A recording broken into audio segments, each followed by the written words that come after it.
એક વસ્તુ છે કે ભાઈ આપણે કામ કરવા બેઠા છીએ, સરકારમાં લોકોને કેમ આપણા માટે નાની મોટી ધૂણા ઊભી કેમ થાય છે આપણા માટે, તો કે આપણે હંમેશા નિયમ બતાવવા રહીએ કાં તો ધક્કો ખવડાવવાનો પ્રયત્ન કરીએ, એના માટે થઈને એ લોકોને આપણા માટે પેલું આપણે બેઠા છીએ, સવારથી આવી ગયા છે, ટાઈમસર આવી ગયા છે, તો સામેનો વ્યક્તિ જે આ ઓફિસનું કામ 2 દિવસ કે બે કલાક મોડું વહેલું થાય કે તમારા ઉપર ફાઇલ મોકલવાની છે, એ તો 1 કલાક મોડી થાય, પણ જે વ્યક્તિ આવ્યો છે એની વાત સાંભળીને એનું કામ જો ત્યાં પૂરું કરી દો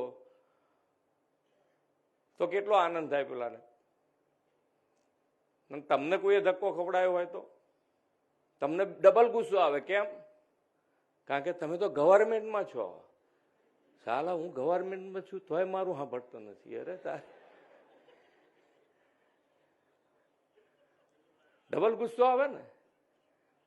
તો એ આપણો ગુસ્સો આપણા મગજમાં હંમેશા યાદ રહેવો જોઈએ આપણને કે ભાઈ આપણને જો આવો ગુસ્સો થતો હોય તો આપણના માટે કોઈને ગુસ્સો કેવી રીતે થવા દઈએ. આપણે એનું કામ કરવાનું, શાંતિથી કરવાનું.